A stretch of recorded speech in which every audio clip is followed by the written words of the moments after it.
Boom. Hey, everybody. Thanks so much for tuning in to Young Money Investments. Today, we're going to do something a little bit different. We are going to do kind of a Q&A session with my friend Jonathan here. He is going to ask a couple questions. So he has lived with me for the past few months, and we have been working together. We've been basically trying, he's had some questions about investing. He's never invested before, and so I thought this would be kind of a cool play, kind of a good opportunity to let me do kind of a Q&A session. He can ask me a few questions. He hasn't ever invested before. Do you even have I mean, I like a started Robinhood it. account? I started doing that. What was it? What's the name of it? Robinhood?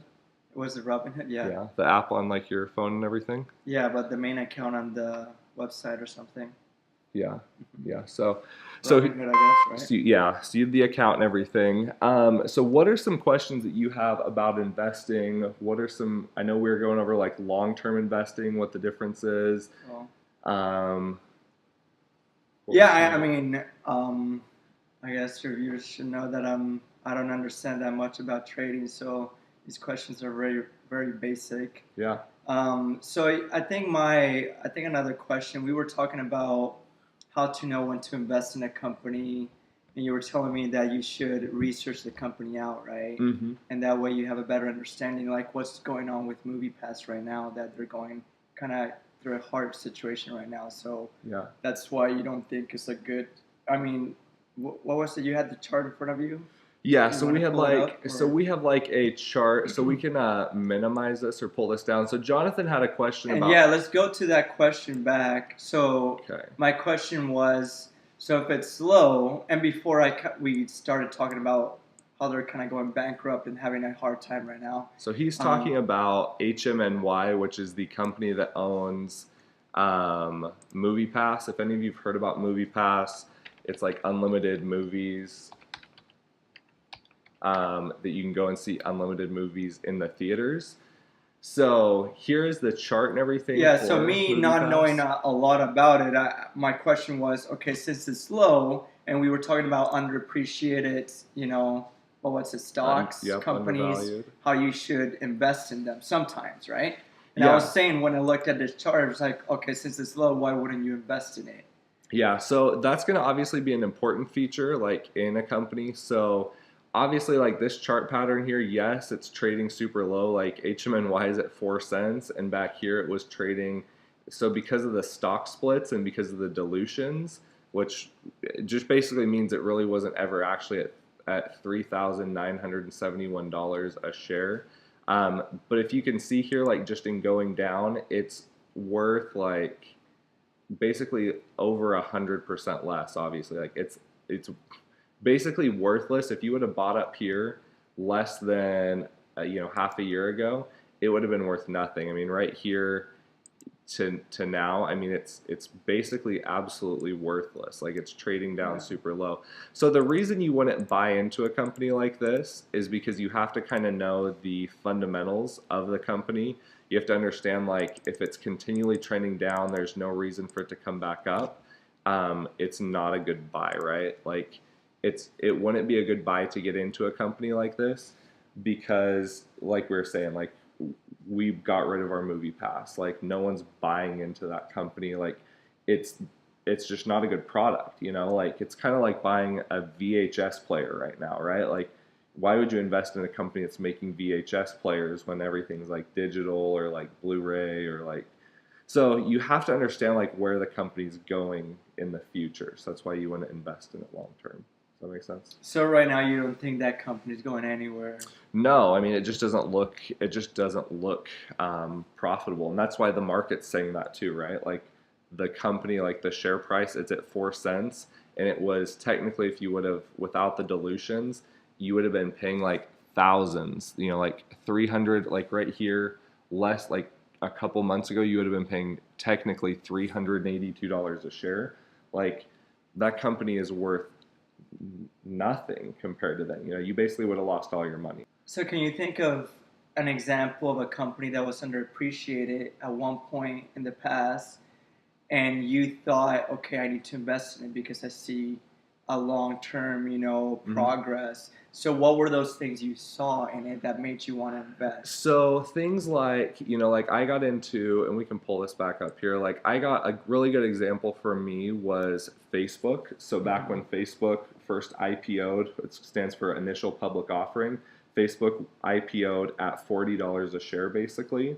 And then What year was that? that was back in like 2010-ish, Okay, I want to so like say. 8 years ago. 2010, 2000, probably 2011. Yeah, so it was a Okay. while back, right? So Facebook started out at that price and it dropped down to like $18 and like 50 cents. It like dropped almost half its value. For me as a long-term investor, I didn't look at the chart pattern, I didn't look at like any of that stuff at that time, but I told myself, I said, okay, this company lost half its value. It's trading at $18 a share, right? The worst it could do is it could like drop to like $9 a share, right? It could lose half its value, and I'd go, I lost half my money, and I would sell out at that point, right? I'd have a stop loss in my head. But I said, okay, so the worst I could do, and I had, I think, like $4,000 at the time to invest in Facebook. And I said, okay, I could lose half my money, I could lose $2,000 and then sell out. The other opportunity is it could go back from $18 and whatever cents to $40, right? And I could double my money essentially. And then I could go, okay, do I want to stay in it or do I want to get out? Because I thought, worst case scenario, I lose $2,000.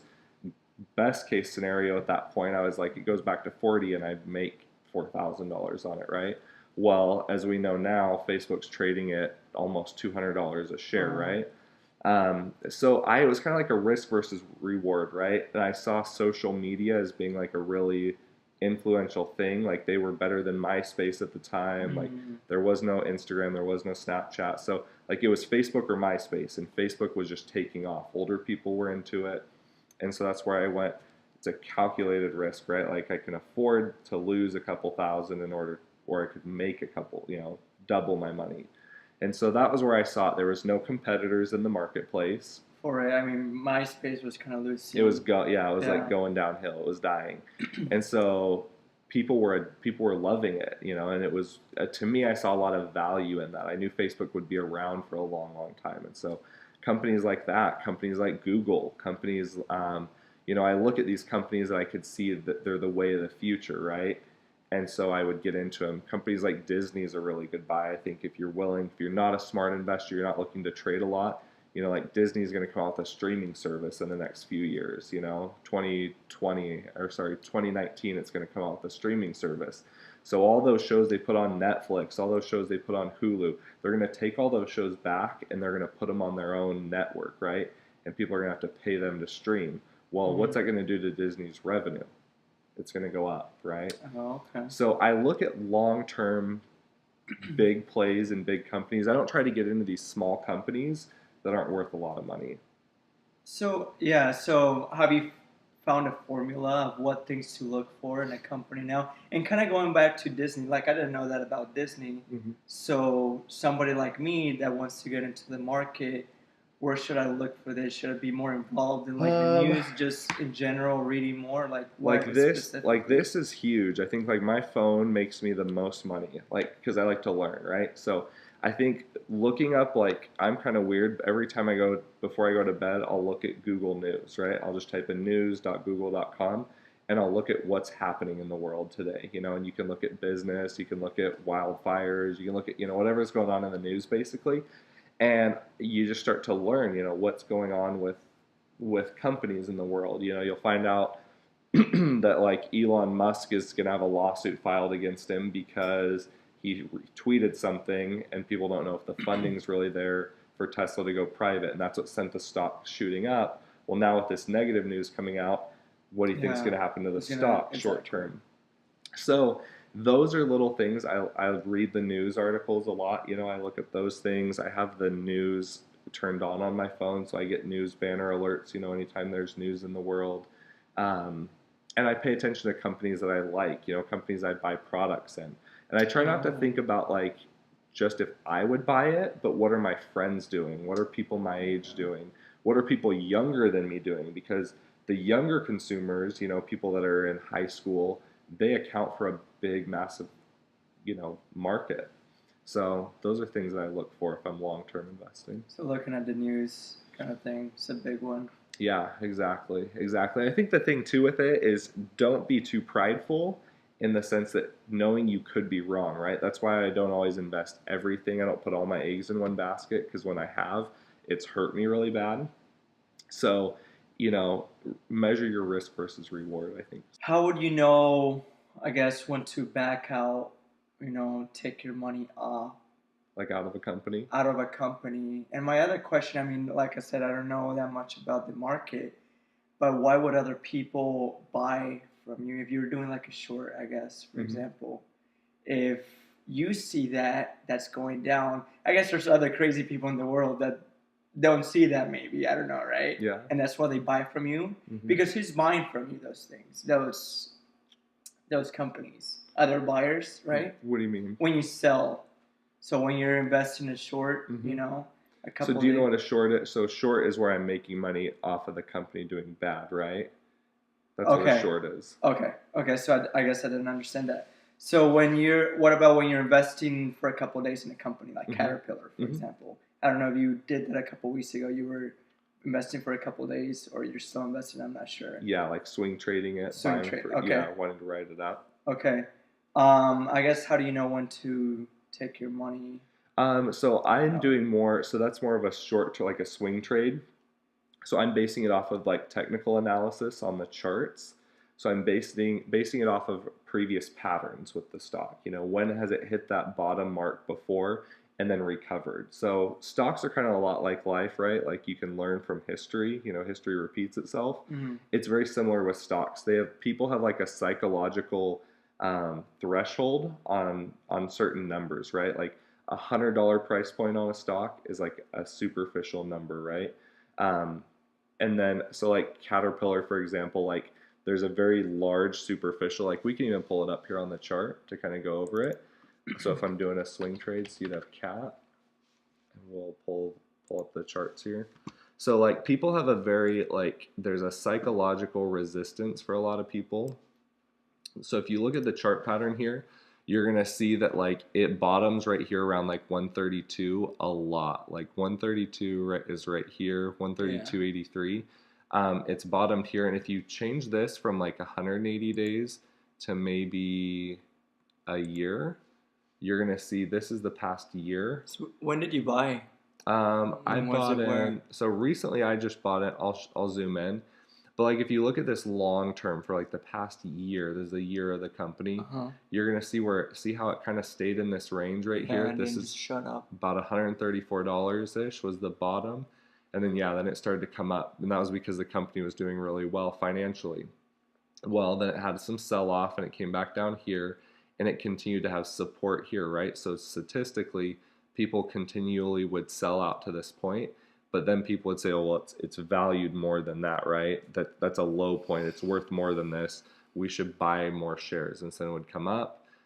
And then, I don't know whether people were just like, oh, it's overvalued, and then it would ride back down. Well, it'd come back to that point where it was undervalued again. And then it would come back up. And granted, the company's financials, like I was saying, so they do quarterly reports.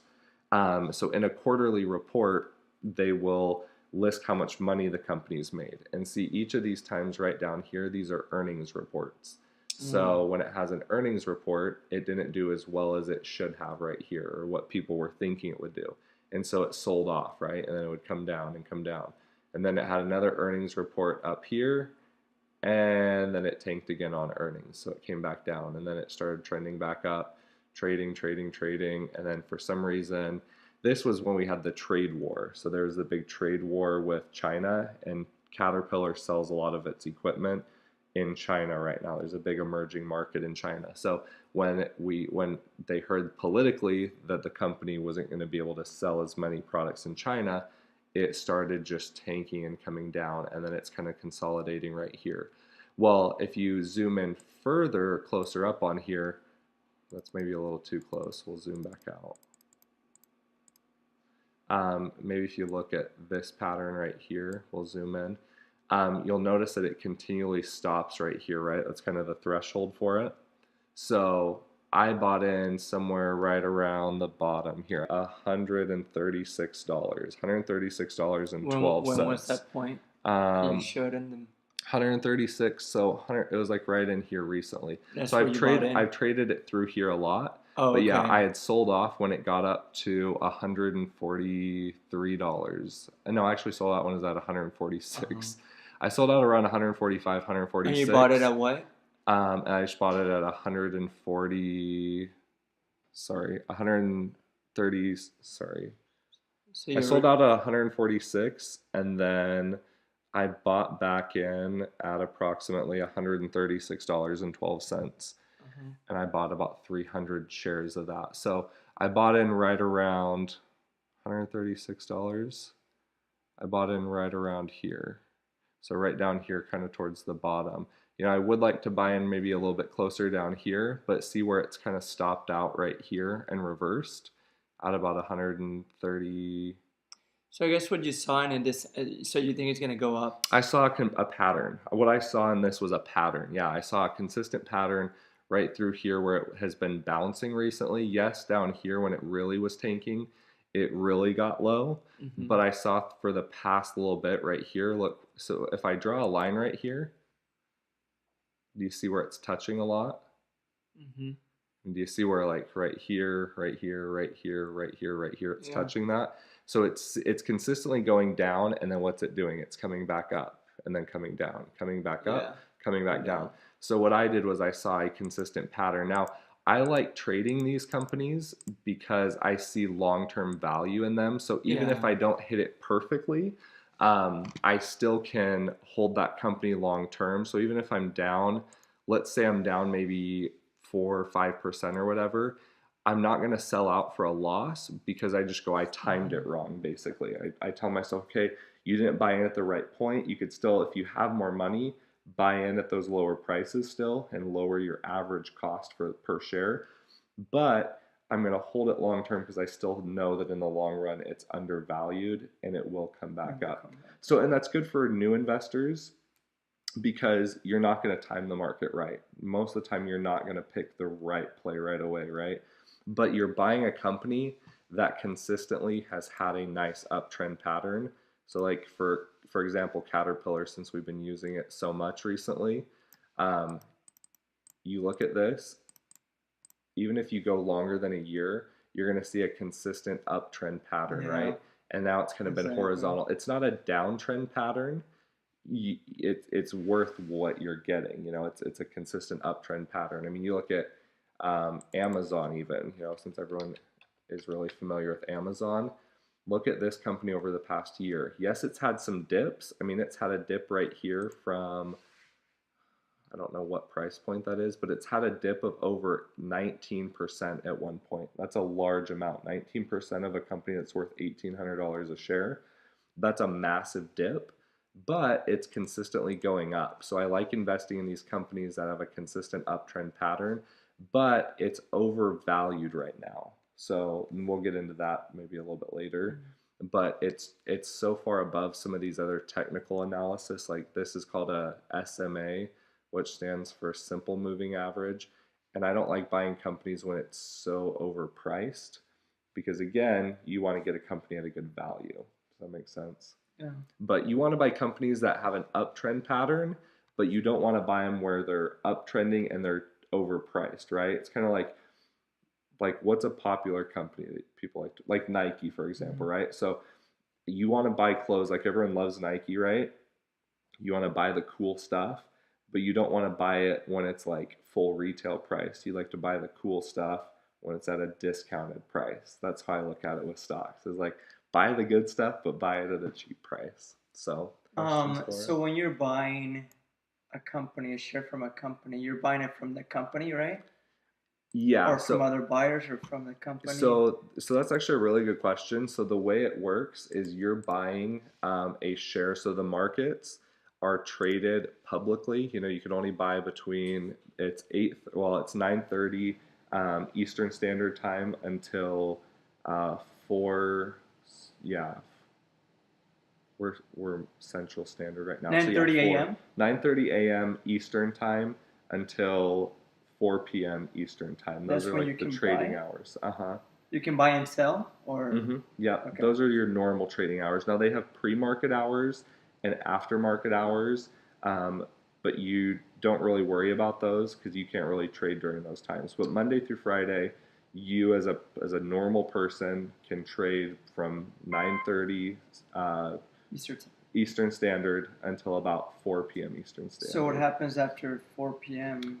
The markets are pretty much closed. Yeah, I mean, there's a little bit of trading that goes on, but the markets close, and then the next day they open up. It's kind of like normal business So they don't open hours. on Saturday and Sunday? No, so Interesting. yeah, Okay. it's because it's like a job. A lot of people as financial investors, they're like Oh. you and I. They have a normal job, so that's how it works. So okay, so you buy shares from the company, right? Not Mhm. from other like sellers or anything. So the way it works out is a company. So a company issues shares, right? They say, hey, we're going to go public. We're going to give out what, like if it's Apple, there's like billions of shares. I don't know if there's billions, millions and millions of shares basically. And so then people buy them. Some people buy those shares from the company, and the company can issue more or less shares depending on what the company Oh, and its so there's a shareholders. certain number of shares then. Yeah, there's only X amount of shares that are Oh, traded. okay. And that's why that price can fluctuate, right? Because of the demand, whether there's a lot of demand or a little demand for the company. That's what changes the pricing of it. So what happens is, and I didn't understand this for a long time either, is a company, let's say you have 10 shares of a company and it's worth $100 a share, right? There's basically what you're doing every time you're buying or selling a company is you're saying the market goes, there's basically like an auctioneer. That's how I look at it. There's an auctioneer that says Apple's $103 a share right now. There's a bid price. There's something called a bid price and an ask price. So the asking price is the price that people are wanting to sell their shares for. The bid price is what the company is actually, what you could sell it for actually right now. So you'll see like the price of a company on there, and let's say, like I said, it's $100 is what it shows on there. That's the price that you can sell your shares for right now, and you can also buy shares for at that point. And so Okay. basically what you're doing is, that's why it's called trading. There's basically someone else out there in the world that has, let's say you wanted to buy 10 shares of Apple. There's someone else out there in the world right now that goes, hey, I have 10 shares of Apple. I'll sell them to you at that exact price. And so you're buying and selling. That's why, like, if a company's tanking, there's not a lot of other people out there that are wanting to buy your shares. And so sometimes it's hard to sell your shares. So that was my second question. Yeah. Going to that, it's like, I mean, let's finish the first question. Let's go back to the first question. So, in a day, for example, there's an X amount of shares that a company puts out there. So, so once those 100 shares, for example, if a company puts out Nike, for example, 100 shares in one day, as soon as those 100 shares are sold, that's it. No, so that's not how it works. So like the company will issue X amount of shares, like when it goes public, and then like as it's traded, on the markets, the company can decide if they want to add more shares to the market or take away shares and do what's called a buyback program.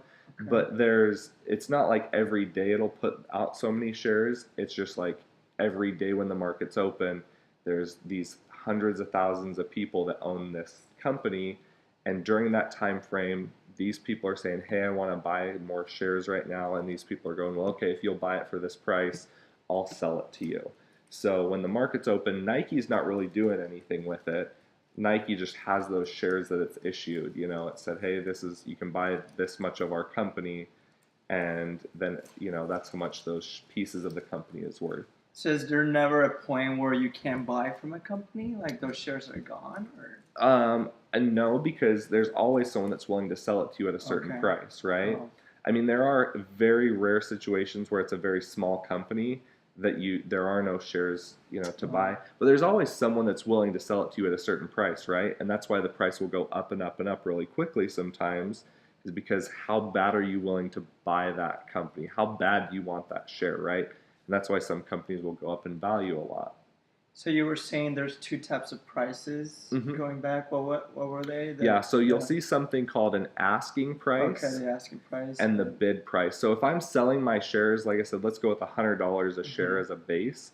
A company will basically, or the person that's selling those shares, let's say the market's saying that those shares are worth 100. Okay.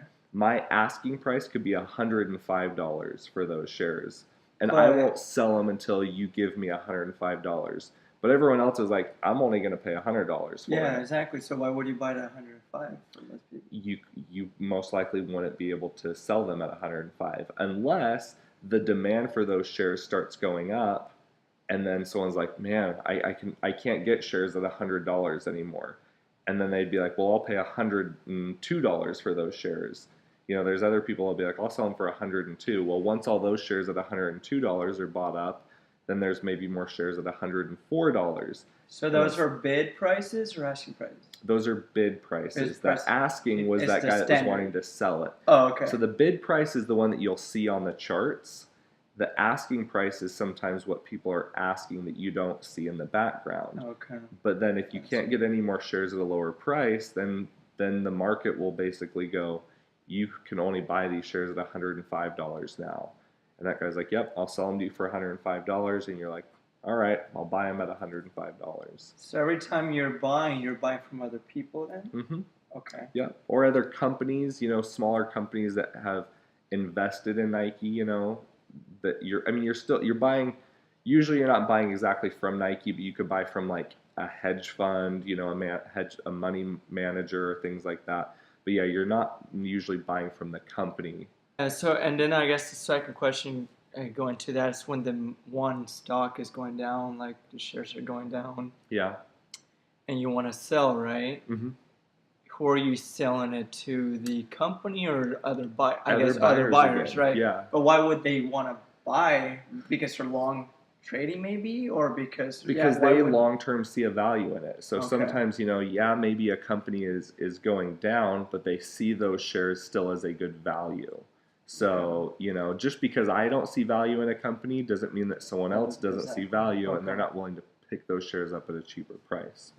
Same thing if you're selling when it's going up, right? There's a lot of times where I'll sell when a company still has more room to go. Yeah. But Yeah. I know that there's going to be a downside, right?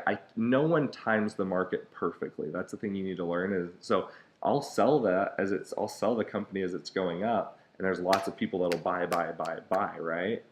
So that's kind of the thing is, different people see different value in it. And that's what makes the whole market go around, kind of. Yeah. I would like to see how you buy, how you sell, because when I see, like, as a beginner, seeing that whole graph, you're like, oh my gosh, there's so many like lines little and dots and lines and everything. It's like, where do you start? Yeah, it's confusing. Like when you first download the program and the software, you're like, it's a foreign language. Like exactly, it doesn't make any sense. I made another video on that and kind of explained it, like one of the first videos that I made, and so that kind of helps with it. But yeah, what I can do is we can make another video and kind of go over some of that stuff and like what the limit order is and all that stuff. But we can end this. So that's going to do it for this video, for this little episode of Young Money Investments. Thanks, Jonathan, for getting to be here and kind of ask a few of his new questions. It's kind of crazy when you first start investing. There is so much knowledge and so many things that you're trying to learn. So it's a good time. It's fun. So thank you so much for tuning in, and catch you on the next episode. Bye.